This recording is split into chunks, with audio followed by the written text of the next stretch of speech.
नमस्कार दोस्तों, under stock 50 में आपका स्वागत है। ये 50 में दोस्तों हम यहाँ पे 50 रुपए से कम वाले स्टॉक को कवर करते हैं। ऐसे में आज के दिन का दोस्तों जो हमारा स्टॉक है, देखिए अगर आपको पेनी स्टॉक में रिस्क लेना ही है तो आप चाहे तो ओला इलेक्ट्रिक के ऊपर जा सकते हैं। देखिए दोस्तों, ओला इलेक्ट्रिक में आप बाई कर सकते हैं क्योंकि दोस्तों फंडामेंटली अगर देखा जाए तो कंपनी प्रेजेंट डेटा के अकॉर्डिंग मतलब कि एक आप कह सकते हैं मतलब कि चैनल जो है दोस्तों ये बहुत ही रिस्की चैनल है। तो इसका मतलब ये नहीं कि आप जो है कि 50 रुपए से अगर कम वाले स्टॉक को बाई करते हैं तो ऑलरेडी आप रिस्क ले ही रहे हैं। तो मेरे पॉइंट दोस्तों एक गेम चेंजिंग अगर देखा जाए तो ओला इलेक्ट्रिक आने वाले फ्यूचर में बन सकता है। ऐसा क्यों, उस रेट में आगे डिस्कस मतलब पेनी स्टॉक में अगर आपको जाना है तो पेनी तो नहीं कह सकते, फिर भी देखा जाए यहाँ पे आप चाहे तो मतलब रिस्क ले सकते हैं। तो रिस्क लेना है दोस्तों मतलब कि आप यहाँ पे रिस्क ले सकते हैं। मैं ऐसा क्यों बोल रहा हूँ उस रेट में आगे डिस्कस करूंगा। हम आगे ओला इलेक्ट्रिक मोबिलिटीज लिमिटेड के ऊपर, जैसा कि आप देख सकते हैं यहाँ पे आज के दिन स्टॉक में 4.25% के आसपास गिरावट देगी। मतलब 4% ही आप कह सकते हैं दोस्तों, क्योंकि जिस टाइप से स्टॉक में गिरावट देखने को मिली थी लगभग आप कह सकते हैं कि 4% के ऊपर भी स्टॉक में गिरावट देखने, ये तो छोटी मोटी थोड़ी सी रिकवरी देखने को मिली है जो कि बच गया। मतलब आप कह सकते हैं कि स्टॉक में जबरदस्त आज के दिन गिरावट देखने को मिला है।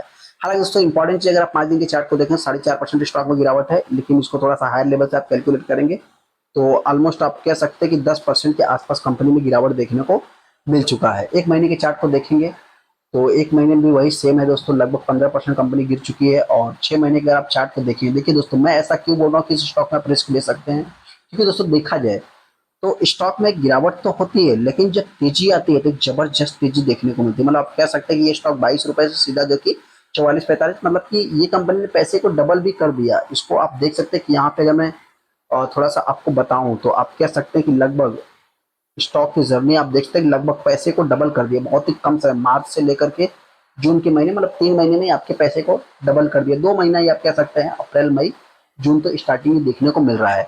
सेकंड, अगर आप यहाँ पे व्हाइट रेट में भी देखें 7 से 8% है। हालांकि आप मैक्सिमम कैपिटल देखें तो कंपनी डाउन है, और 5 साल के अगर आप चार्ट को देखेंगे तो कंपनी डाउन ही देखने को मिलेगी, और मैक्सिमम कैपिटल भी दोस्तों डाउन ही रहेगा।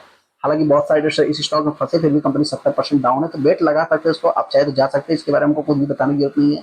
ओला इलेक्ट्रिक दोस्तों मतलब कि बैटरी से इलेक्ट्रिक मतलब, और इनके जो एक्टिवा है, और थोड़ा सा मतलब क्या है इसमें एक न्यूज बेसिस स्टॉक है दोस्तों, तो इसमें न्यूज जबरदस्त आते रहते हैं। मतलब कि आप कह सकते हैं डेली बेसिस पे आपको कुछ ना कुछ अनाउंसमेंट होते हुए दिख जाएंगे। कंपनी करती क्या है तो कंपनी के बारे में बहुत ज्यादा डीप में जाने की जरूरत है, क्योंकि सभी को पता है कि कंपनी का जो कि मतलब कि इंक्लूडेड बैटरी पैक मोटर से रिलेटेड काम करती है and the vehicle farmers and product of the Ola और फ्यूचर फैक्ट्रीज देखने को मिल जाए। 50% मतलब कि जो कि कंपनी का जो मार्केट शेयर पहले था दोस्तों, देखिए अभी फिलहाल देखा जाए तो मतलब कि लूज ही आप कह सकते हैं। कंपनी एक लॉस मेकिंग है, क्योंकि दोस्तों कंपनी देखा जाए मतलब कि उस टाइप का प्रोडक्ट बना नहीं पा रही है, मार्केट में चल नहीं पा रहा है। उस हिसाब से देखा जाए तो पहले कंपनी मतलब कि सेक्टर का लीडर हुआ करती थी, लेकिन अभी देखा है तो कंपनी लगभग 6वें नंबर पे, आप कह सकते हैं कि मतलब 10वें नंबर पे भी जाती हुई दिख रही है। हालांकि दोस्तों देखा जाए तो कंपनी मतलब जिस टाइप से वर्क कर रही है, इनके अगर प्रोडक्ट को आप देखेंगे तो सेल्स इनका 2021 में 1 करोड़ का था, फिर 373 करोड़ हुआ, फिर 2600 हुआ, फिर 50 के आसपास, मतलब उसके बाद मतलब 5,000 के ऊपर क्रॉस किया। फिर आप कह सकते हैं कि अभी जो कि मतलब सीधा डाउन हो गया, मतलब सेल्स ही गिरते हुए दिख रहा है। तो यहाँ पे देखेंगे तो लॉस भी कंपनी को हो गया। मतलब दोस्तों एक प्रकार से कंपनी जिस टाइप का है मतलब अच्छा नहीं है। हालांकि 50 रुपए से कम वाले स्टॉक अगर आप ले रहे हैं तो ये स्टॉक में आप जा सकते हैं, मैं ऐसा बता रहा हूँ। सेकंड, अगर मैं कंपनी की शेयर होल्डिंग पैटर्न की बात करूँ तो एफआईज ने भी बाई किया दोस्तों, और डीआईएच की बात करूँ डीआईएच ने भी एक होल्डिंग्स बाई किया है। हालांकि पब्लिक की बात करें तो पब्लिक ने सेलिंग किया, बाकी बचा हुआ स्टेक प्रमोटर के पास देखने को मिल जाएगा। तो 5 रुपए का ही रिस्क है, मतलब ये स्टॉक हो सकता है कि 35 रुपए पे भी आ सकती है, और हो सकता है कि कंपनी 45 रुपए तक पर भी जा सकती है। तो कहने का अर्थ क्या है दोस्तों, दोनों तरफ से आपको सेम रेशियो देखने को मिलेगा। बाकी कोई भी रिकमेंडेशन के तौर पे आपको नहीं लेना, आपको अपना खुद का एनालाइज करके डिसीजन लेना है। चलिए, इसको बेचे को लाइक कर दे, चैनल को सब्सक्राइब कर देंगे दोस्तों।